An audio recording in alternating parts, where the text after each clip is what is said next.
নমস্কার বন্ধুরা, শখের রান্নাঘরে সবাইকে অনেক অনেক শুভেচ্ছা। আজ আমি আপনাদের সঙ্গে মজাদার মাছের মাথা ভুনার রেসিপি নিয়ে হাজির হয়েছি। তাহলে চলুন বন্ধুরা, আর একটুও দেরি না করে ভিডিওটি দেখে নেওয়া যাক। এর জন্য প্রথমে আমি কড়াইতে বেশ কিছু পরিমাণ জল দিয়ে দিয়েছি। আমি এটা উষ্ণ গরম করে মাছের মাথাগুলো এখানে দিয়ে বেশ ভালোভাবে ডলে ডলে পরিষ্কার করে ধুয়ে নেব। আমি সবসময় উষ্ণ গরম জলে মাছগুলো ধুয়ে থাকি। এতে মাছের যে ময়লাগুলো থাকে খুব সহজে বের হয়ে যায় এবং মাছের দুর্গন্ধটাও কিন্তু আর বেশি থাকে না। মাছটা ধুয়ে নেওয়া হয়ে গেছে, মাছগুলো তুলে নিয়েছি। কড়াইতে আমি তেল দিয়ে দিয়েছি। এদিকে তেল গরম হতে থাক, আর এদিকে আমি মাছের গায়ে হলুদ লবণ মাখিয়ে নেই। এর জন্য আমি প্রথমে বেশ কিছু পরিমাণ লবণ দিয়ে দিয়েছি, আর কিছুটা লবণ কিন্তু তেলের উপরেও দিয়ে দিয়েছি। তারপরে দিয়ে দিলাম হলুদ গুঁড়ো। লবণ এবং হলুদ গুঁড়ো দিয়ে ভালোভাবে ডলে ডলে মাছের গায়ে হলুদ লবণ মাখিয়ে নেব। যাতে সব জায়গায় মাছে হলুদ লবণ মাখে সেইভাবেই কিন্তু আমি হলুদ লবণটা মাখিয়ে নিচ্ছি। তেল গরম হয়ে আসলে একে একে এখানে আমি মাছগুলো দিয়ে দেব। প্রথমে একটা মাছ দিয়ে দিলাম, তারপরে আমি মাছের মাথা থেকে আর দুইটা মাছের মাথা আছে, সেই দুইটা মাছের মাথাও কিন্তু আমরা দিয়ে দিলাম। আমাদের পরিবারে আমরা মাত্র 3 জন মানুষ, আমি, আমার মা এবং আমার বাবা। তাই আমাদের 3 জনের জন্য আজকে আমি 3 পিস মাছের মাথা রান্না করছি। এই মাছের মাথাগুলো ভালোভাবে উল্টে পাল্টে ভেজে তুলে নেব।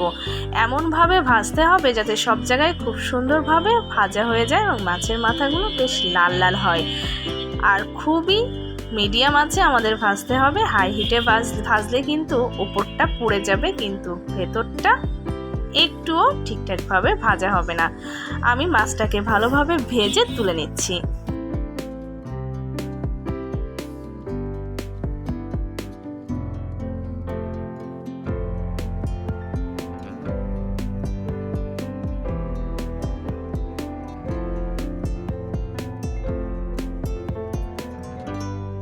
আমি মাছ ভেজে তুলে নিয়েছি। ওই তেলে দিয়ে দিলাম 2টা তেজপাতা। তারপরে দিয়ে দিচ্ছি টুকটু টুকটু করে কেটে রাখা আলুগুলোকে আমি ভালোভাবে নাড়াচাড়া করে ভেজে নেব।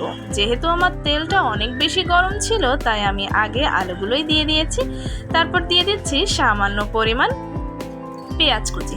আপনারা চাইলে কিন্তু এটাকে মাছের মাথা দো পেঁয়াজাও বলতে পারেন। এখানে দিয়ে দিলাম মাত্র 2টা কাঁচামরিচ আর কিছু পরিমাণ পেঁয়াজ বাটা এবং কিছু পরিমাণ রসুন বাটা। এগুলো দিয়ে ভালোভাবে কষিয়ে নেব। এরপরে কিন্তু একটা সিক্রেট মশলা আমি এখানে ব্যবহার করব। এই মশলাটা আমি কি দিয়ে তৈরি করেছি সেটা জানতে চাইলে কিন্তু ভিডিওটি শেষ পর্যন্ত দেখতে হবে। এখন সেই সিক্রেট মশলাটি আমি এখানে যুক্ত করে দিচ্ছি। এই সিক্রেট মশলা দিয়ে ভালোভাবে নাড়াচাড়া করে মাংসটিকে কষিয়ে নেব আর ভালোভাবে নাড়তে থাকবো। খুব ভালোভাবে কিন্তু কষিয়ে নিতে হবে, এতে এটা খেতে বেশ ভালো লাগবে। সামান্য পরিমাণ জল দিয়ে দিচ্ছি, এতে মশলাটা বেশি ভালোভাবে কষানো হয়ে যাবে।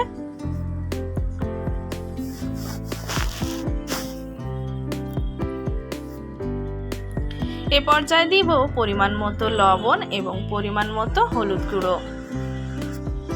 লবণ এবং হলুদ গুঁড়ো দিয়ে বেশ ভালোভাবে আরও কিছু সময় আমি এখানে কষিয়ে নিচ্ছি।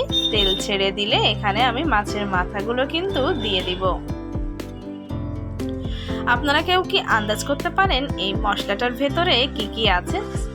আমি এখানে তেল ছেড়ে দিলে মাছের মাথাগুলো দিয়ে দিচ্ছি। ভালোভাবে নাড়াচাড়া করে নিব। আর এটা নাড়াচাড়া করতে করতে কিছু সময় পরে কিন্তু আমি এটাতে জল অ্যাড করে দিব। আর জল অ্যাড করে দেওয়ার পর আমি আপনাদের সঙ্গে শেয়ার করে নিই ওই সিক্রেট মশলার ভিতরে আমাদের কি কি ছিল।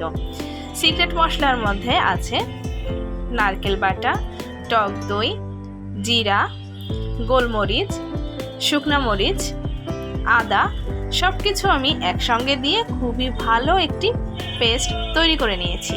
নারকেল কোড়াটাও দিয়ে দিয়েছি, সাথে কিন্তু টক দইটাও ব্যবহার করেছি। এইভাবে এই মশলা দিয়ে যদি আপনারা এই মাছের মাথা ভুনাটা করে থাকেন তাহলে কিন্তু সবাই আঙুল চেটে পুটে খেয়ে নেবে। এইভাবে আমার জলটা দেওয়া হয়ে গেল এবং জলটার গ্রেভিটা কিন্তু বেশ ফুটে এসেছে, দেখতেই পাচ্ছেন। আমি যতটুকু পরিমাণ গ্রেভি রাখবো সেই অনুযায়ী জাল করে নেব এবং গ্রেভিটা শুকিয়ে আসলে নামিয়ে নেব। আমার কিন্তু রেসিপিটা প্রায় তৈরি হয়ে গেছে। আপনারা কে কে এইভাবে এই মাছের মাথা ভুনাটা আগে খেয়েছেন অবশ্যই কমেন্টস করে জানাবেন। আমি কিন্তু মাছের মাথাগুলো নামিয়ে নিয়েছি, দেখতেই পাচ্ছেন ঠিক কতটা লোভনীয় লাগছে। আজকে এ পর্যন্তই। ভিডিওটি কেমন লাগলো কমেন্টস করে জানাতে ভুলবেন না। ভিডিওটি ভালো লাগলে লাইক, শেয়ার, সাবস্ক্রাইব করে পাশে থাকবেন।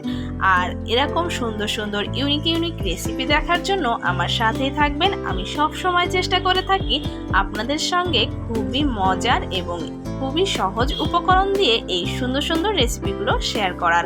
আজকে এখানেই বিদায় নিচ্ছি। সকলে ভালো থাকবেন, সুস্থ থাকবেন আর শখের রান্নাঘরের সাথেই থাকবেন।